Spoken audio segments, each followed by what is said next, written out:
Good evening. If you are joining us tonight, it is Monday night at 7 p.m., and you are here at the CARES Program Speaker Series, where every Monday night we bring an expert that shares on the topic of addiction and specifically support for the family members of those that are living with addiction. CARES stands for Communities and Relatives Empowered for Support. And our goal is, as we bring speakers every week, we bring speakers who can speak to the topic to provide resources, education, and most importantly, support. And this week is very special because I am joined by a good friend, Eli Yates, who is a member of the Cornerstone ATX community. Cornerstone is the church where we operate out of on Monday nights, and they've been gracious enough to open their doors every Monday and allow us to host these series. And Eli has been a loyal member, attending every Monday, and when he was living out of state, actually attending virtually online. So for those of you online, just know that this is a space for you as well as those who are here in person. And Eli, thank you so much for coming out here and spending some time with us. Of course. So Eli, and for those of you who first time here, and for those of you who are online, just want to share that sometimes the talks that we have are personal. Oftentimes, it is personal for everyone involved there. And Eli, we met probably in the very first session that we had, and this was over a year ago because we kicked off the series March of 2025. We've Correct. had dozens of speakers since then, and you've been a faithful attendee here. So let me just ask you, Eli, what brought you to this program? It was a different setting for me. I'm always a person, which y'all probably notice when I'm talking. I'm not really a big first time probably sharing publicly. Um, and I guess I got an overwhelming sense of community the first time I was here. And even though it didn't really resonate with me at first, like me and you've talked about, because I always strived away from the clinical side of everything, thinking that I had the answers for everything. And there was always something every time I either watched or came here, at least one thing that I took away from it, which helped me a lot. And Eli, you and I have talked over the past year because every time we've had a talk, every time we've had someone presenting, we've always had a moment to be able to share and see what this means to you. So, when you first heard of the CARES program, how was it explained to you? What was the purpose of that program? It was something different for me. I've always seen things where it was of the individual that's struggling with something. And it was very, I don't know, it just kind of hit me that it was something for families and people that are close to people who are struggling with it. I've never heard of something like that. And it was super interesting to me. I remember going back to that first time that we met. We were all kind of in this really scary place, right? Because we'd never built something like this before.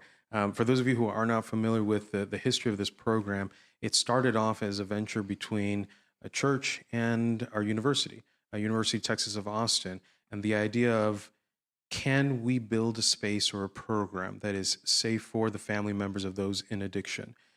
People who are asking questions like, I am not a person in addiction. I don't have that problem. And I'm having a hard time understanding what my family member is going through. So, can we create a safe space where you can give us information and resources? And this is what you started attending to. Hmm. So, Eli, if you don't mind me asking, you can share as little or as much as you want, but what is your direct connection to this community? Definitely being, I felt like I got a strong connection when I felt a lot of the speakers who shared their personal stories, not just clinical stories of where they had a son or daughter or other things like that. I never really saw someone who had a parent who went through it like I did. And I guess that made me look at things a lot different when speakers came up and stuff like that. I was able to actually, I don't know, look at it a different way. And we hear a lot of that, but quietly in corners. Like Hmm. what you just said right now is something very big. People will talk about, I have a spouse or I have a child in addiction, but we don't often hear from people that say, I have a parent. And Eli, why do you think people don't hear that story enough? I think it's as much as I can, I have two young kids now. I'm a new parent myself. It's hard for me to ever imagine me having to see my child go through addiction when they get older or any type of anything similar to it. But with me, when I was growing up, those things were kind of, for the longest time, a norm. I got used to it. Um, in my special case, it happened very quickly. So I didn't really have time to analyze it, digest it. It just became an immediate norm for me. And I think that's one of the big separations. So you have some people that have grown up with it, some people where there's a shift that happens. If you were to talk to people out there, either online or here in person, who are saying, I'm at that point where I'm starting to see something with my parents, and I'm feeling like something's off, but I don't know how to describe it. I mean, what would you point out to them? One of my biggest things that I wish I would have known, obviously I didn't know because I wasn't an adult with critical thinking skills, is understanding that my dad's life was just as complex as mine. He had his own childhood, his own problems, his own complexity surrounding his life, that I felt like I was the only one that had that. Mm. Yeah, obviously, teenagers think the world revolves around them, and it's just not the case.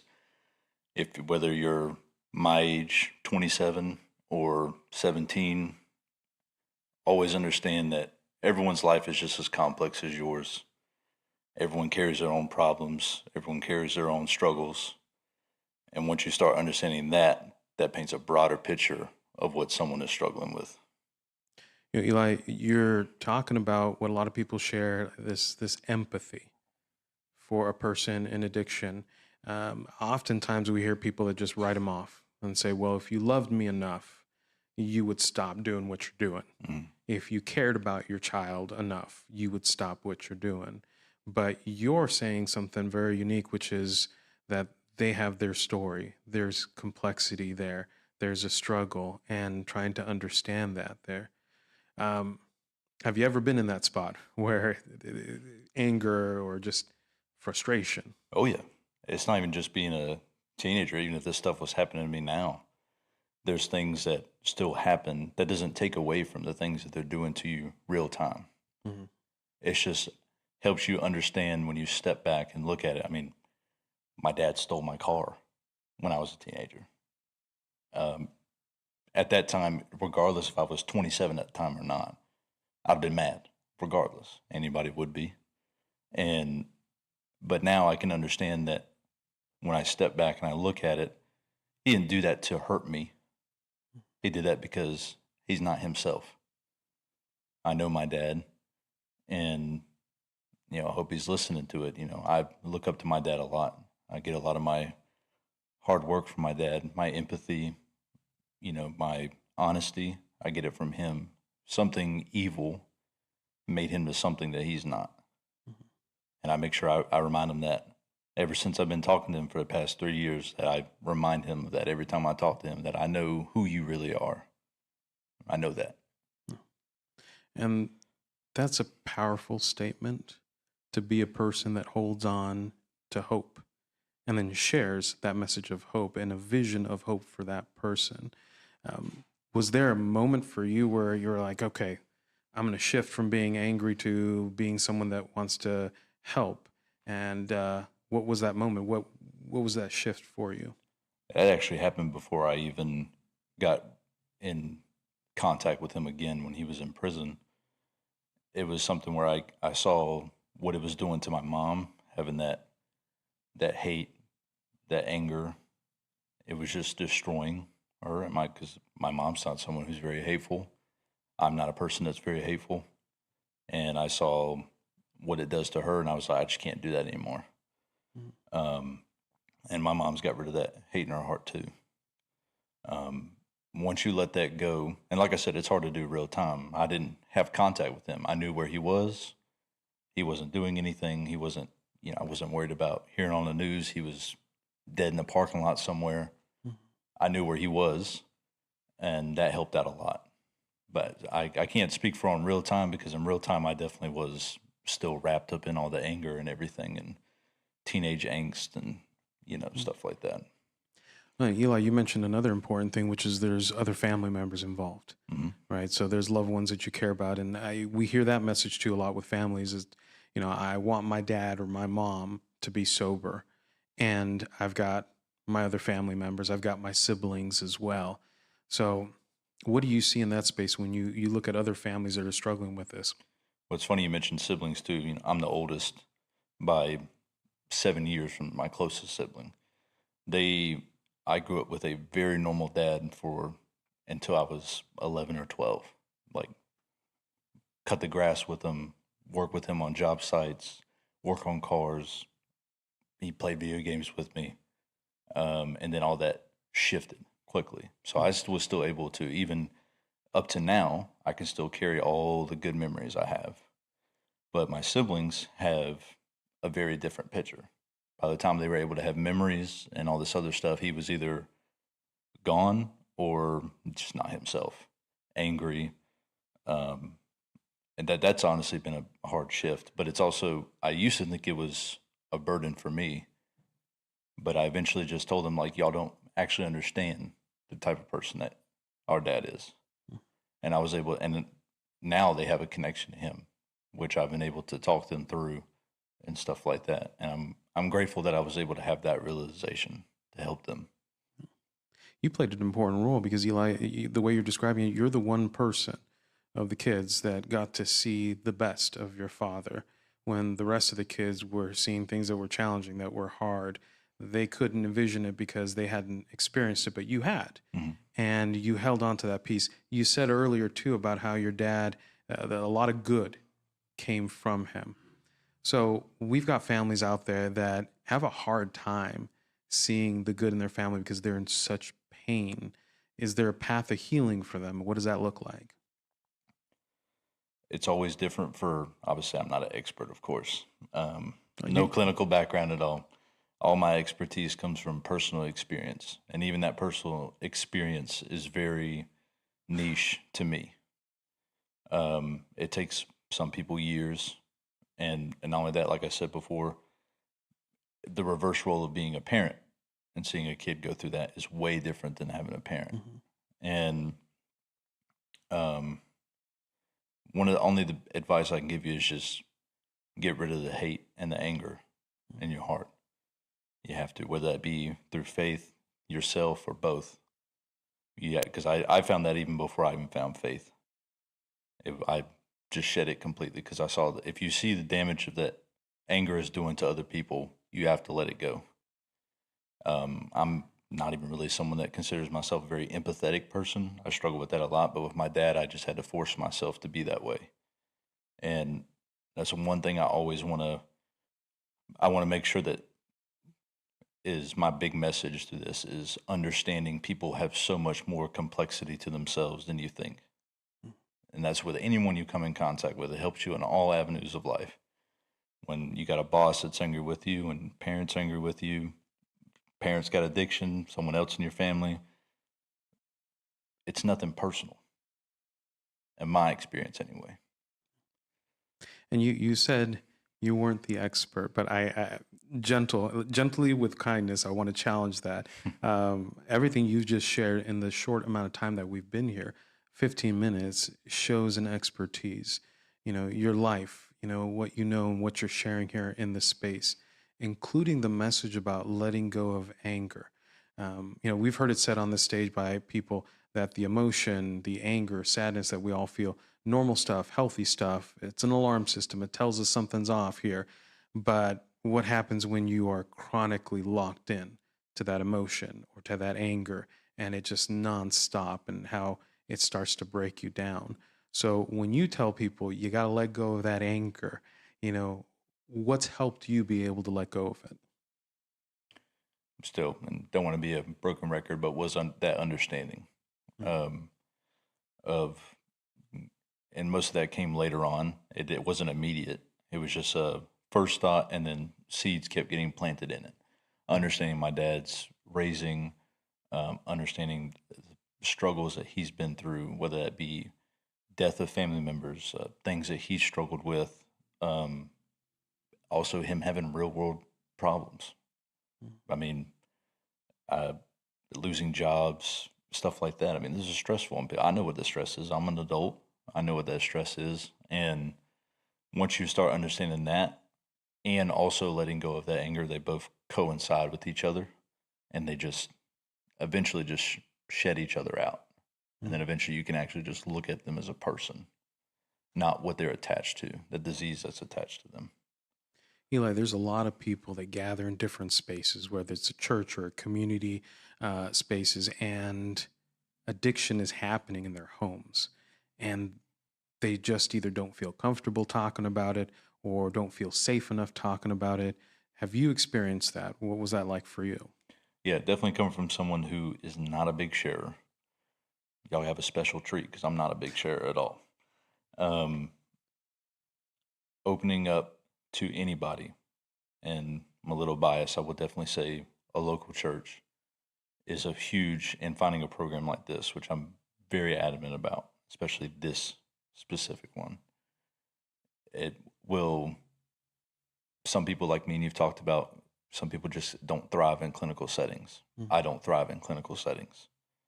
I like to just sit down with someone and talk normally, like how me and you have plenty of times. It's a natural conversation. If you find someone to have a natural conversation with that you can just be comfortable with, you'll be amazed on how many thousands of dollars you would either spend on therapy just to let that stuff out. Because sometimes you replay it in your head all the time, same things you could be telling someone else, but just it escaping your body and saying it does miracles, in my opinion. Yeah, what I hear you sharing is the concept of community and having a space where you do feel safe, where you can have those conversations, where you can be open, authentic, you can be honest, you can be vulnerable.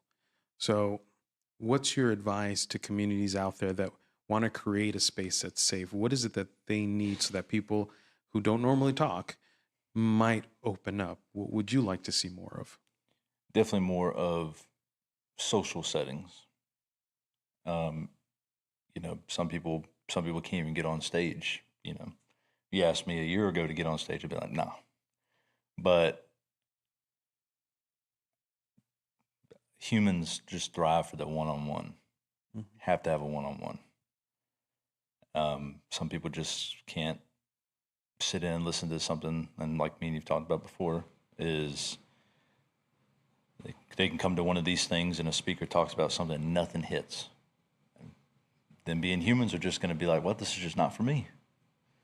And I've had plenty of that thoughts before coming here, but I just stuck to it and I stuck through it because I wanted to support it, and just that any community that's trying to, or any church or anything that is trying to get this type of setting like we're doing now or have similarities, you have to be able to have that one-on-one with people. You know, all of these talks that we've had, including the one that we're having tonight, they're posted online. They now become part of an encyclopedia of different guests who have shared their experiences, their knowledge, resources here. When you think back at all the conversations, the talks, the Monday nights that you've attended, what's some of the advice that was shared there that stuck with you?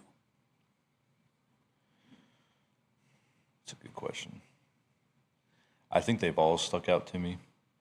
Definitely not the first couple of three, I'll be honest, because that was when I was my most closed off. I was like, I'm not getting nothing, but I like Renee. I'll stay here.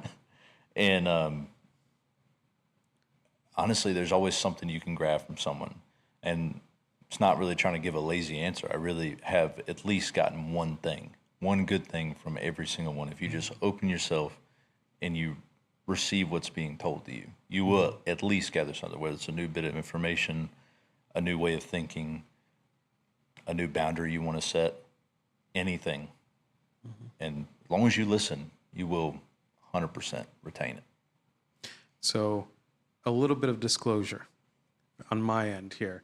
The hardest thing for me to hear is a compliment. So you're saying, hey, first three I stayed here. I like Renee.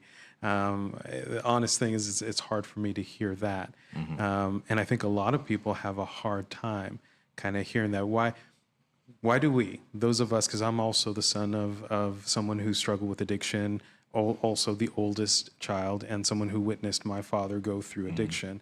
Why is it hard for us to kind of to see that, to have the spotlight on us there?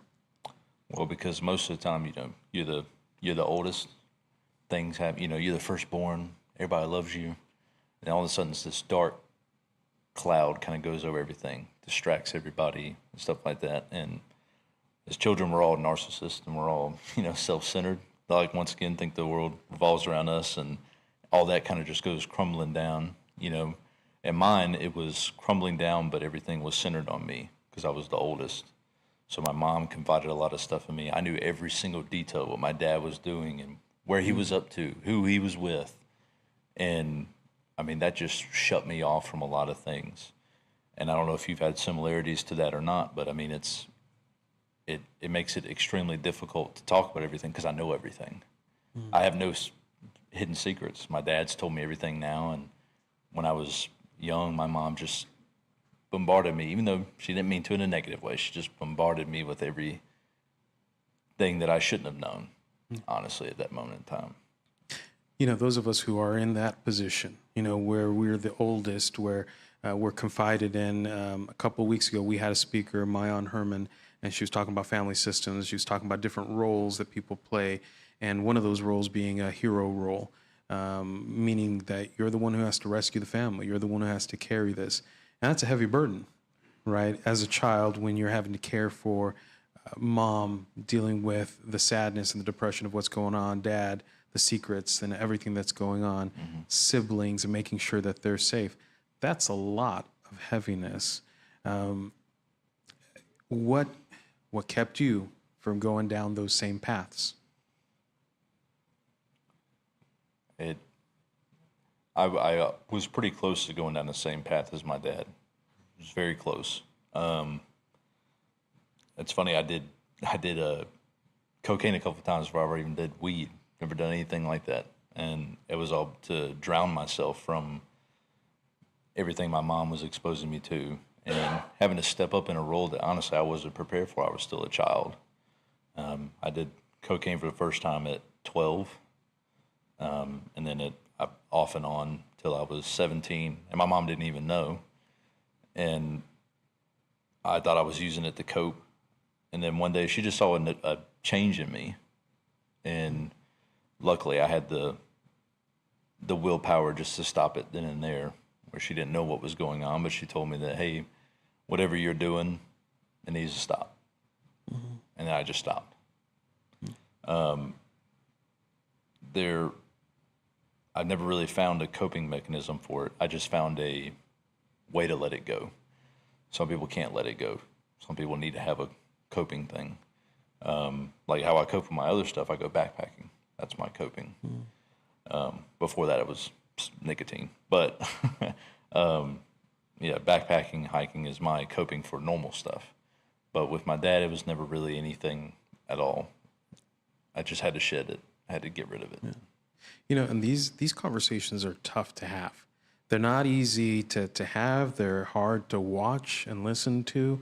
And again, you may have people, and I know we're going to have people online who are struggling with their own addiction and are seeing their children in you.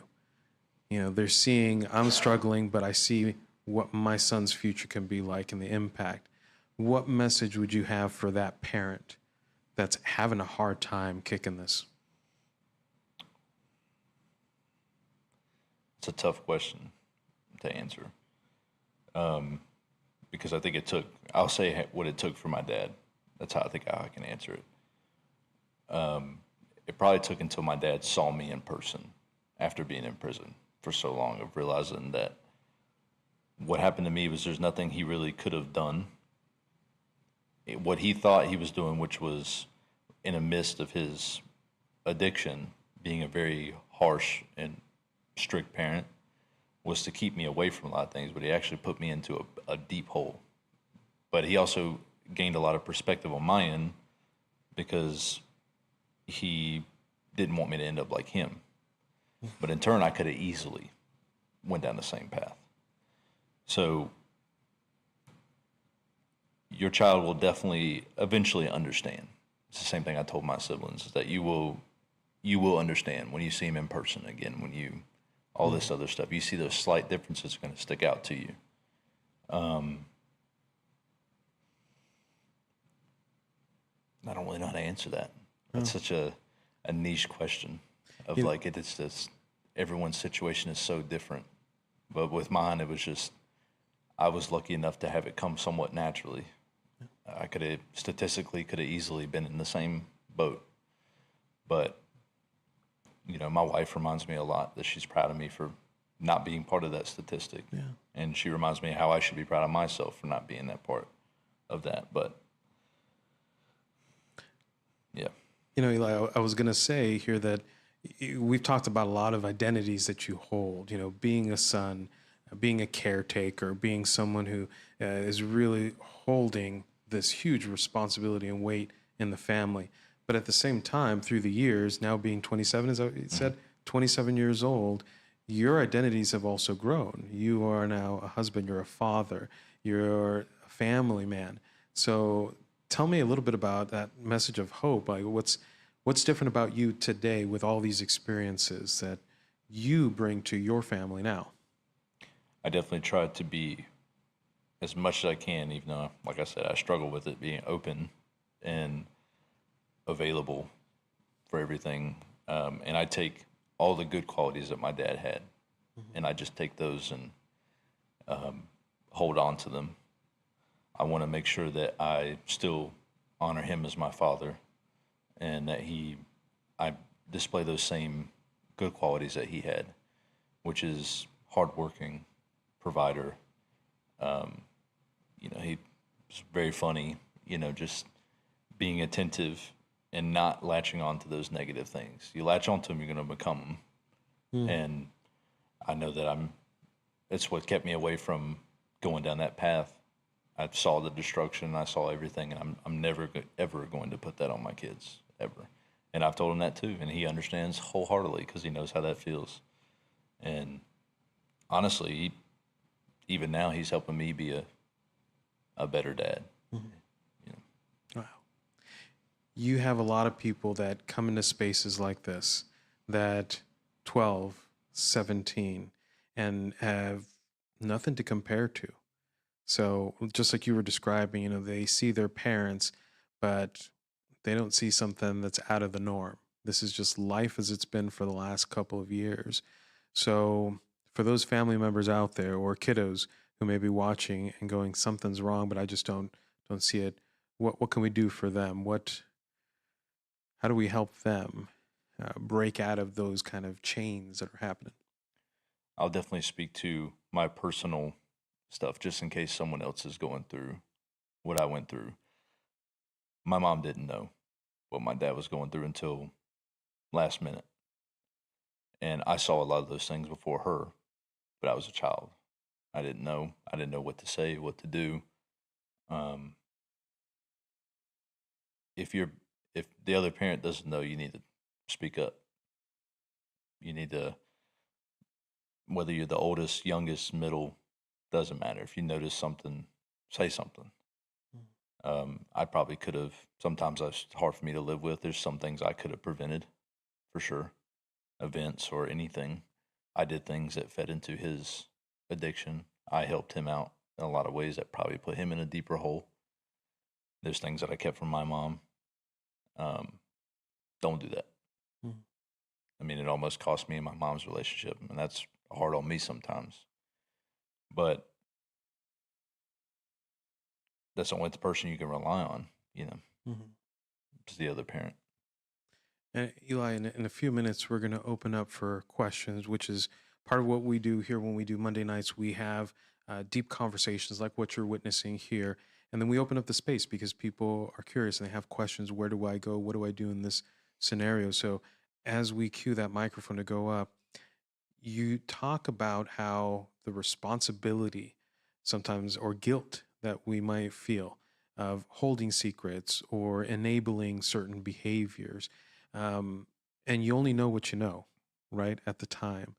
So I'm gonna come back to a question that I asked earlier, but what can communities like the CARES program or spaces where we're trying to bring awareness, what can they do to help take away that guilt, to offer information? What would you want to have heard back then?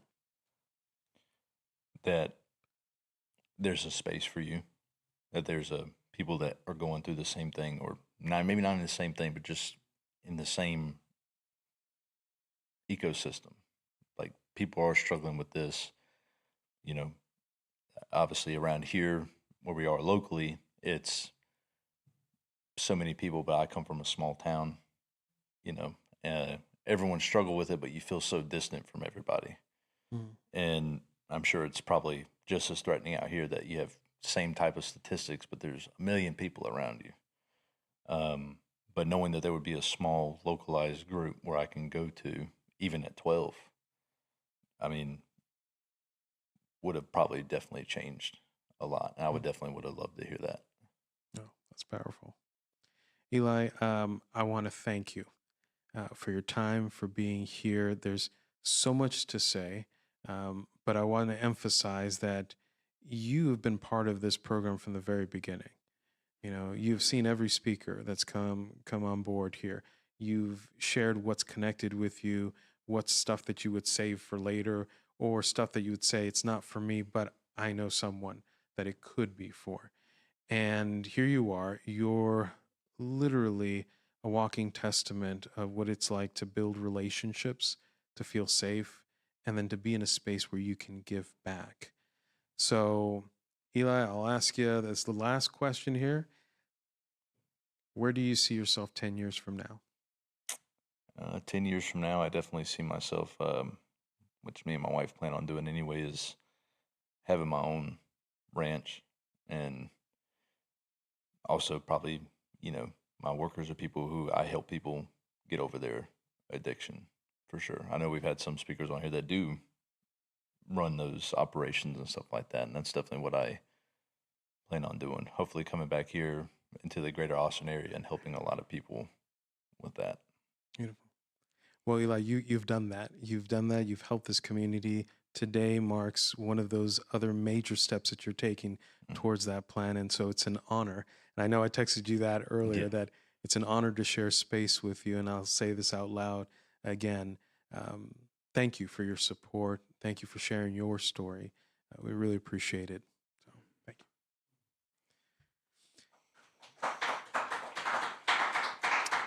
And as a reminder for everyone, both here in person and also live, what you see here, the camera's pointed on us here, but the space is available to those here who want to ask questions, and we keep it anonymous. So when we open up the Q&A space, ask any questions that you have, either of Eli or for myself. And just know that we only ask that if you are referring to a family member or someone, that it's a family member or a friend, and we'll hold back on the names here. But again, yeah, we have a microphone moving around. So anyone with a question? So Eli, thanks a lot for opening up, and that's a that's a tough discussion to have, but the answers that come from you are incredibly important for a lot of people. There's a lot of folks will see this on video. Curious, you're 27 now.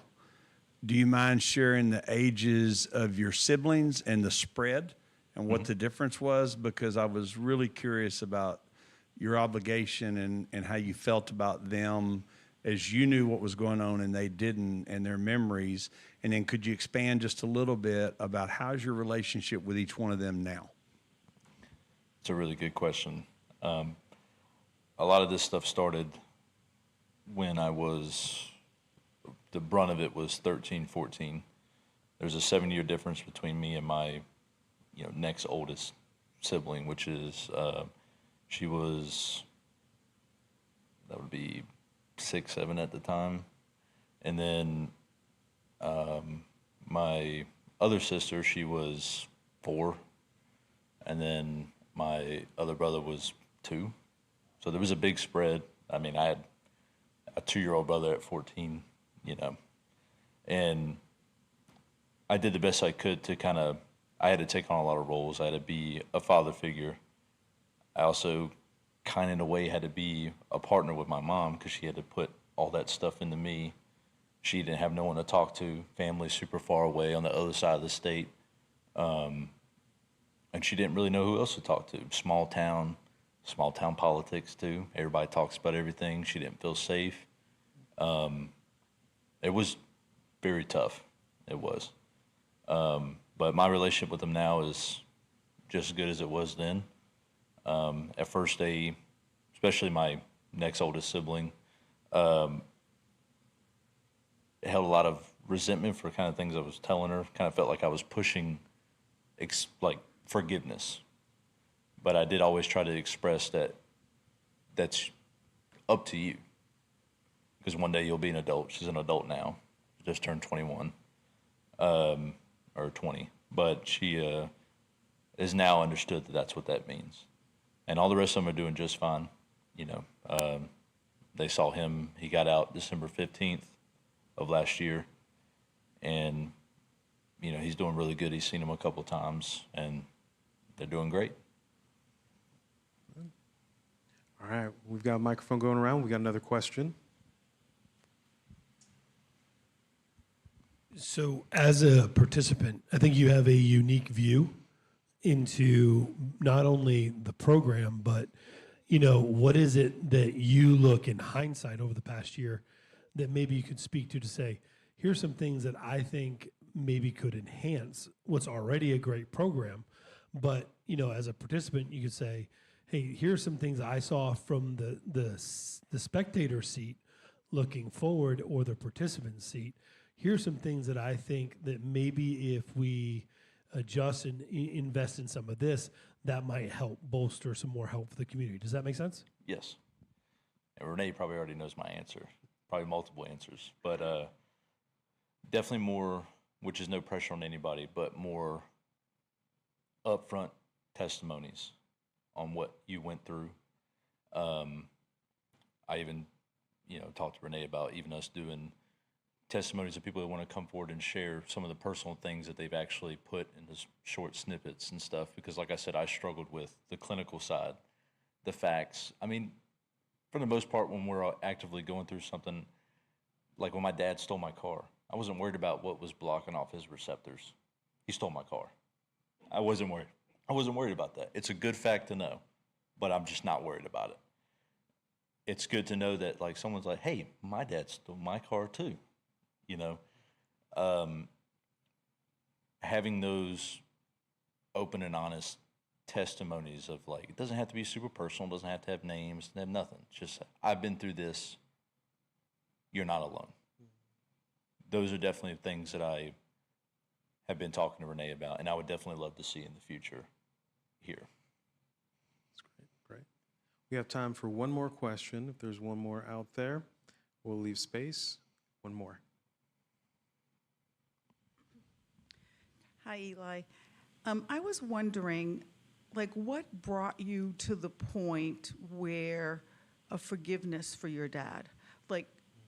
Because I'm sure growing up that wasn't the first thing on your mind. And did something happen to make that come forward? Did somebody help you with that? And what made you kind of think to yourself, there's something not right here, and I need help? And you might not even think I need help, but I need somebody that I can talk to about this. But the part about the forgiveness, I mean, that's a whole journey in itself, I would imagine. That's just a thought, but I'm just kind of wondering what helped you to get to that point. That's a really good question. It was very sudden for me. I didn't grow up with faith. I didn't have that. I only had my mom and one other close friend. I didn't have no one else to confide into. It was my special circumstance of being at that weird age of on the close to being a young adult to still being a child. And I had to step up very quickly. That first initial push of forgiveness was I had to force it onto myself. And I wish I had faith then. It would have made it 10 times easier. But the whole journey is still happening now. But it did not fully come to like a close until I got to see him in person. After going through everything I have as an adult, having kids, getting married, also divorcing, buying a house, all those things helped me when I went to go see him again, of me looking at him as another man and telling him that I forgive him. Because I waited until I saw him in person to do that. And also grew up with a very stoic dad, never saw that man cry until I said that. And once I saw a lot of those emotions and stuff like that, that's when it finally came to a close. So it was from the age of 14 until last year. But that first push, I couldn't even tell you where it came from. I saw the pain that my mom was going through, and I knew that I just couldn't live with that. So I just had to learn to take the good parts, love those, work on the rest of the stuff later. That just worked for me, though. That won't work for everybody. But that's kind of what my journey was like. Thank you. Of course. Well, with that, we're going to wrap up our Q&A time here. And it doesn't mean that we're done here, but for those online, just know that we're going to come offline, but I want to send you a couple resources here. If this is your first time seeing us, just keep in mind that we are online. It's carescommunity.us. And there you'll find also our upcoming speakers, including speakers that we have lined up for next Monday and the Monday after, all the way through May. So please check out the website as we update that.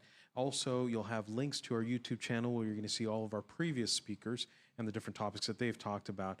We're also on Facebook, Instagram, and LinkedIn. So we encourage you to take a look at what we've got up there online. Please, if you like it, do click the like button, hit subscribe, share. It helps spread the word that here in a church, Cornerstone ATX, here in Lakeway, Texas, we have a program every Monday night where people are raw, they're open, they're honest, they're vulnerable, and they're sharing a message of hope. So our goal is three parts: provide education, create a space of support, and share resources. So tonight has definitely been another night, a wonderful night. And Eli, we thank you again for everything that you have shared, and encourage you to invite others to walk with us here.